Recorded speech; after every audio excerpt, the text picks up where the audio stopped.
Hello students, आज के इस वीडियो में 12वीं भौतिक विज्ञान का दूसरा चैप्टर गाउस का नियम एवं उसके अनुप्रयोग पढ़ेंगे। ये चैप्टर बहुत ही महत्वपूर्ण है क्योंकि इससे एक प्रश्न, निबंधात्मक प्रश्न हर परीक्षा में पूछा जाता है। तो आप इस वीडियो को ध्यानपूर्वक समझें और देखें। गाउस के नियम को समझने से पूर्व हमें समझना होगा विद्युत फ्लक्स। गाउस के नियम को समझने से पूर्व हमें विद्युत फ्लक्स समझना होगा और गाउस के नियम की सहायता से हम विद्युत क्षेत्र को आसानी से ज्ञात कर सकते हैं। तो सबसे पहले हम समझते हैं विद्युत फ्लक्स।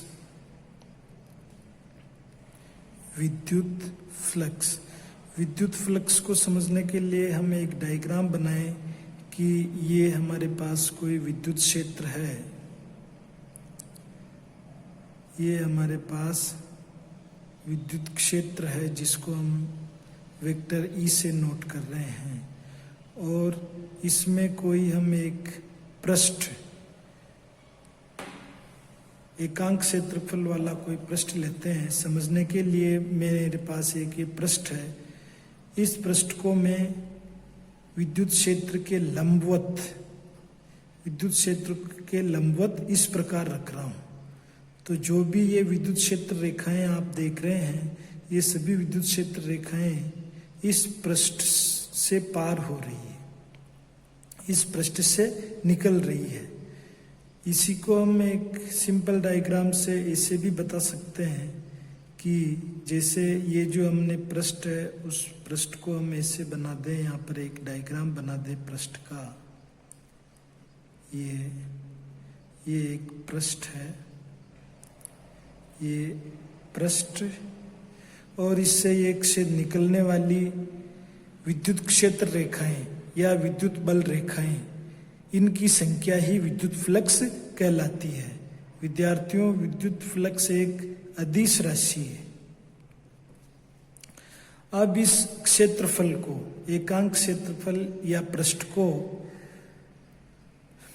इसको रखने के कुछ 3 तरीके हो सकते हैं। जैसे कि हमने इस पृष्ठ को विद्युत क्षेत्र रेखाओं के बिल्कुल लंबवत रखा हो, या विद्युत क्षेत्र रेखाओं से कुछ कोण बनाते हुए इस प्रकार से झुका हुआ हो, या हम इस बड़ा पृष्ठ लें और उस बड़े पृष्ठ पर उसका अल्पांश लेके और उस पे फिर विद्युत फ्लक्स का मान हम समाकलन के द्वारा निकाल सकते हैं। तो हमारे पास 3 स्थितियां इस प्रकार से आएगी। ये मेरे पास बने हुए नोट्स हैं, इससे हम आसानी से समझ सकेंगे। जैसे यहाँ पर विद्युत फ्लक्स, सबसे पहले परिभाषा, विद्युत क्षेत्र, ये रहा हमारे पास विद्युत क्षेत्र ई। विद्युत क्षेत्र के लंबवत रखे एकांक पृष्ठीय क्षेत्रफल से गुजरने वाली विद्युत क्षेत्र रेखाओं की संख्या, विद्युत क्षेत्र रेखाएं बोले या फिर विद्युत बल रेखाएं बोले, उनकी संख्या विद्युत फ्लक्स कहलाती है। इसे फाई से प्रदर्शित करते हैं, ध्यान रखेंगे। और यह एक अदिश राशि है। अब हम 3 स्थितियों की बात कर रहे हैं। ये जो हमारा पृष्ठ है पूरी तरह से विद्युत क्षेत्र रेखाओं के लंबवत है। यदि एक समान विद्युत क्षेत्र वेक्टर ई में क्षेत्रफल सदिश विद्युत क्षेत्र के लंबवत रखा हुआ हो, तो हमारे पास विद्युत फ्लक्स का जो मान है फाई बराबर ई और एस दोनों का गुणा। ये आप देखेंगे कि ये हमारे पास एक पृष्ठ है और इसको हम ऐसे लंबवत रख रहे हैं, तो जो क्षेत्रफल सदिश होगा इस पृष्ठ के लंबवत, ये आप पेन देखें, इस पृष्ठ के लंबवत इसकी दिशा होगी। तो ऐसा ही मैंने चित्र में बना रखा है। ये वेक्टर ई और ये पृष्ठ का सदिश, तो दोनों सेम डायरेक्शन में। ये हमारी पहली स्थिति हो गई। हमारे पास पहला जो फॉर्मूला फाई विद्युत फ्लक्स बराबर ई एस। इसी तरीके से आप देखें कि जो हमारे पास ये पृष्ठ है, यहाँ पे आयताकार था, यहाँ पर मैंने इसको वृत्ताकार या दीर्घ वृत्ताकार रूप में लिया, किसी भी रूप में लिया जा सकता है। तो अब ये विद्युत क्षेत्र के साथ में थीटा एंगल से झुका हुआ है। ये थीटा एंगल से पृष्ठ सदिश की डायरेक्शन इस प्रकार से है, दोनों के बीच में थीटा एंगल बन रहा है। ऐसी स्थिति में हम विद्युत फ्लक्स का जो फॉर्मूला है, यहाँ पर जो हमारे पास पृष्ठ सदिश है, इसका हम घटक लेंगे तो वो हो जाएगा एस कोस थीटा। और जैसा कि हमें मालूम है विद्युत फ्लक्स के लिए दोनों का गुणनफल चाहिए, तो ये ई और ये क्षेत्रफल सदिश का घटक एस कोस थीटा दोनों का गुणा, जिसको कि हम इस प्रकार से भी लिख सकते हैं, दो सदिशों का अदिश गुणनफल के रूप में, यानी कि vector E dot vector S. अब हमारे पास तीसरी परिस्थिति ये बन जाती है कि हमारे पास कोई एक बड़ा पृष्ठ है, उसका हमें फ्लक्स निकालना है। तो इसके लिए हम सिंपल सा ये लेंगे कि भाई एक अल्पांश ले लें, उस पर फ्लक्स निकाल लें। क्योंकि हमारे पास अल्फांश छोटा होता तो उसका फ्लक्स भी बिल्कुल छोटा, जिसको कि डी फाई से हम नोट करेंगे। और ये क्षेत्रफल सदिश विद्युत क्षेत्र के साथ थीटा कोण बना रहा है। यहाँ पर देखें आप, यदि कोई सतह बहुत सारे अल्पांश क्षेत्रफलों से बनी हुई, तो किसी एक अल्पांश क्षेत्रफल डी एस से गुजरने वाला जो विद्युत फ्लक्स होगा, फिगर जो हमारे पास ये 3 है, फिगर 3, इनको देखने से हमारे पास जो अल्पांश विद्युत फ्लक्स होगा अल्पांश विद्युत फ्लक्स जो होगा डी फाई बराबर E D S cos theta, और इसे हम डॉट प्रोडक्ट के रूप में लिखें, अदिश गुणन के रूप में, तो ये इस प्रकार से होगा। फिर हमें अगर संपूर्ण पृष्ठ का चाहिए तो हम इसका क्या कर देंगे, समाकलन, और हमारे पास ये समीकरण 5 फ्लक्स के रूप में आ जाएगी। अब जो हमारे पास ये विद्युत फ्लक्स जो आया है, फॉर्मूला हमारे पास फाई बराबर ई एस कोस थीटा। अब जैसा कि इसकी अगर हम निर्भरता देखें कि ये किस किस पर निर्भर कर रहा, तो ये निर्भर करेगा विद्युत क्षेत्र पर, कि विद्युत क्षेत्र सघन है या फिर विरल है। और इसी के साथ हमारा जो फ्लक्स है वो एस क्षेत्रफल पर, पृष्ठ के क्षेत्रफल पर भी निर्भर करेगा। और इसी के साथ ये ई और एस के मध्य जो एंगल बनता है, कोण थीटा, उस पर भी डिपेंड करता है। जैसे कि अगर हमारे पास मान लो विद्युत क्षेत्र पहले इस प्रकार से थोड़ा विरल था, जिसको हम इस प्रकार से विद्युत रेखाओं से, और फिर ये सघन हो जाता है, तो आप देखेंगे कि विद्युत क्षेत्र रेखाओं की संख्या बढ़ गई, तो इसका मतलब फ्लक्स का मान भी बढ़ेगा।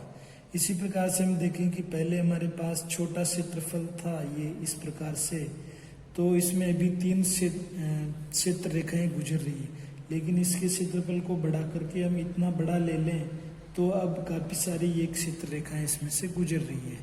और इस थीटा के मान पे, यानी कि ई और एस के बीच में बनने वाले कोण पर भी निर्भर करता है।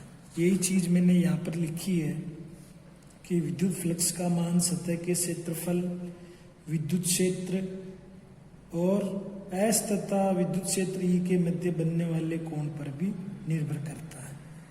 इसे आप पॉज करके नोट कर लेंगे। इसी के साथ दोस्तों आगे हम इसी टॉपिक को बढ़ाते हुए देखें कि अगर हमारे पास बंद पृष्ठ है और उसका हम विद्युत फ्लक्स ज्ञात करना चाह रहे हैं, तो हमें क्या करना है कि समाकलन, जो हम विद्युत फ्लक्स निकालने के लिए समाकलन जो करते हैं, उसके ऊपर एक छोटा सा बबल लगा देते हैं, जो कहलाता है बंद पृष्ठ का समाकलन। अब हमने जो अभी पहले बात करी है कि भाई हमारा फ्लक्स 3 चीज़ों पे निर्भर करता है, इस 3 चीज़ों में से ई और डी एस को हम नियत कर रहे हैं और थीटा को परिवर्तनशील रखें तो हमारे पास 3 स्थितियां बनती है। जैसे पहली कि जो हमारे पास थीटा एंगल जो है उसका मान 0 हो, यानी कि वापस आप देखें ये हमारे पास विद्युत क्षेत्र है और ये हमारे पास कोई पृष्ठ है, इसको हम बिल्कुल लंबवत रख रहे हैं, ऐसे लंबवत रख रहे हैं। तो इस पृष्ठ का जो दिशा होगी क्षेत्र एकांक पृष्ठ क्षेत्रफल की जो दिशा वो इस पृष्ठीय क्षेत्रफल के लंबवत होगी, यानी कि वेक्टर ई की दिशा में। तो ऐसी स्थिति में क्या होगा कि हमारे पास ई और एस एकांक क्षेत्रफल सदिश दोनों के बीच में जो एंगल होगा हमारे पास वो हो जाएगा 0 डिग्री। 0 डिग्री होने से हमारे पास फ्लक्स का फॉर्मूला हमें पता है डी फाई बराबर E D S cos theta होता है। थीटा की जगह 0 लिखते ही कोस 0 का मान 1 और हमें मिल जाएगा फ्लक्स का मान ई डी एस जो कि अधिकतम होएगा। इसको आप चित्र में समझ सकते हैं, दोनों एक ही दिशा में। दूसरी स्थिति ये हो कि हमने जो क्षेत्रफल लिया है एकांक पृष्ठीय क्षेत्रफल, पृष्ठ को हम इस प्रकार से रखें कि उसका जो दिशा है एकांक सदिश वाली वो विद्युत क्षेत्र से 90 डिग्री का एंगल बनाए, थीटा बराबर 90 डिग्री। तो ऐसी स्थिति में क्या होगा कि कोई भी जो है क्षेत्र रेखा उस पृष्ठ से नहीं गुजरेगी, कोई भी है जो क्षेत्र रेखा उस पृष्ठ से नहीं गुजरेगी। ऐसी स्थिति में हमारे पास फ्लक्स का मान भी बिल्कुल 0 आ जाएगा क्योंकि एक भी विद्युत क्षेत्र रेखा उससे नहीं गुजर रही है। और तीसरी स्थिति हम ये लें कि भाई हमारा जो पृष्ठ है वो विद्युत क्षेत्र रेखाओं से 180 डिग्री का कोण बनाए, यानी कि दोनों एक दूसरे के विपरीत हो जाए कि वेक्टर विद्युत क्षेत्र इस तरफ और हमारा जो पृष्ठ है उसका एकांक सदिश या डायरेक्शन जो वेक्टर एस से अपन प्रेजेंट कर रहे हैं उन दोनों के बीच में 180 का एंगल बने और कोस 180 का मान हमें पता है कि -1 होता है। इसी स्थिति में हमें विद्युत फ्लक्स ऋणात्मक मिलेगा, यानी कि दोनों की डायरेक्शन जो है विपरीत हो गई। इसी में 2-3 चीजें और आप समझ लें कि हमारे पास थीटा का मान जो है 0 डिग्री के बराबर या 0 डिग्री से बड़ा या 0 डिग्री के बराबर या 90 डिग्री से छोटा हो तो हमें फ्लक्स जो है धनात्मक मिलेगा और क्षेत्र रेखाएं पृष्ठ से बाहर निकलेगी, यानी कि कुछ इस प्रकार से हमारा फ्लक्स प्लस का है तो ये क्षेत्र रेखाएं ऐसे हम बताएंगे कि वो क्या हो रही है, बाहर निकल रही है। अब यदि कोण थीटा समकोण हो, यानी कि हमारे पास 90 डिग्री जो है कोण आ रहा है, दोनों के बीच में ई और एस के बीच में 90 डिग्री का कोण बन रहा है, जैसा कि ये सेकंड स्थिति हमने देखी थी, तो फ्लक्स का मान हमारे पास 0 आएगा। और तीसरी स्थिति हम लें कि थीटा का मान 90 डिग्री से बड़ा हो परंतु 180 से छोटा या उसके बराबर हो तो फ्लक्स का मान नेगेटिव होगा, यानी कि हमारे पास जो क्षेत्र रेखाएं हैं वो अंदर की ओर आएगी। ये अब हम देखते हैं इसका मात्रक एवं विमीय सूत्र। मात्रक एवं विमीय सूत्र, जैसा हम इसका फ्लक्स का फॉर्मूला हम देख चुके हैं, फाई बराबर ई एस कोस थीटा। अब आप देखेंगे कि अगर हमें मात्रक निकालना है तो ई का मात्रक और एस का मात्रक देखना पड़ेगा। ये हमारे पास एक कोण है, तो इन ई और एस का मात्रक अगर हम देख लें तो हम फ्लक्स का मात्रक बता सकते हैं। ये हमारे पास विद्युत क्षेत्र है और विद्युत क्षेत्र का जो मात्रक होगा न्यूटन प्रति कूलम और एस हमारे पास क्षेत्रफल है तो इसका मात्रक होगा मीटर स्क्वायर। तो न्यूटन मीटर स्क्वायर प्रति कूलम ये इसका मात्रक हो जाएगा। एक इसमें ये भी देखा जाता है कि अगर हम ई का मात्रक V/m ले लें वोल्ट प्रति मीटर, तो इसका दूसरा वाला मात्रक हम इसे निकाल सकते हैं S का मीटर स्क्वायर, यहाँ से 1 मीटर रहेगा वोल्ट मीटर। वोल्ट मीटर भी इसका मात्रक होता है। यही मैंने यहाँ पर लिखा है, ये फ्लक्स का फॉर्मूला, ई का मात्रक और एस का मात्रक, यहाँ से आप ये ले लेंगे। ऐसे ही देखें कि अगर यदि ई का मात्रक अपन ये ले रहे हैं तो वोल्ट मीटर जो है फ्लक्स का मात्रक आएगा। विमा निकालने के लिए भी बहुत सिंपल सी बात है, फ्लक्स फाई बराबर ई एस है, तो आप ई की विमा लिखें, एस की विमा लिखें, तो आपको फ्लक्स की विमा मिल जाएगी। तो जैसे ई की विमा अगर आप देखेंगे, ई है विद्युत क्षेत्र, और आपको एक सूत्र ये भी पहले पार्ट में ध्यान में आएगा, F बराबर क्यू ई। यहाँ से आप ई निकालेंगे तो वो हो जाएगी F/Q। F/Q क्षेत्रफल की विमा तो बहुत आसान सी है, मीटर स्क्वायर, यानी कि वो L2 बन जाएगी। अब जो हमारे पास F होता है उसके लिए अपन लिखते हैं M1 L1 T-2, और जो आवेश रहेगा Q वो I और T का गुणा होता है, यानी कि विद्युत धारा और समय। तो I के लिए अपन लिखते हैं एम्पियर और टाइम के लिए लिखेंगे T, और इधर चल रहा हमारा L2। सोल्व करने पर हमारे पास आएगा M1 L3, और L3 के बाद में आप देखेंगे A-1 और T-3, ये विमा होगी। यहाँ पर आप देख सकते हैं M1 L1 T-2, इसको हम पूरा कर लेते हैं। L1 T-2, इसका हमारे पास आ रहा है L2, और ये हमारे पास एम्पियर और ये टाइम। जैसे अपन इसको सोल्व करेंगे हमारे पास होगा M1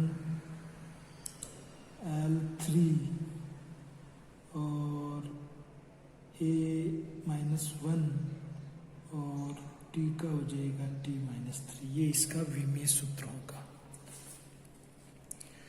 अब मात्रक और विमीय सूत्र पढ़ने के बाद हम आ जाते हैं, एक बार आप इसको पॉज करके पूरा अच्छे से नोट कर लें, पॉज करके इसको पूरा अच्छे से नोट कर लें। फ्लक्स को पढ़ने के बाद हम आ जाते हैं हमारी किताब में दिए गए उदाहरण पर। जो हमारा उदाहरण है 2.1, इसमें हमें विद्युत क्षेत्र दिया हुआ है और क्षेत्रफल सदिश दिया हुआ है, हमें विद्युत फ्लक्स की गणना करनी है। तो सबसे पहले हम लिखते हैं दिया गया, जो हमें दिया है उसी को नोट कर लेते हैं। वेक्टर ई हमारे पास ये है,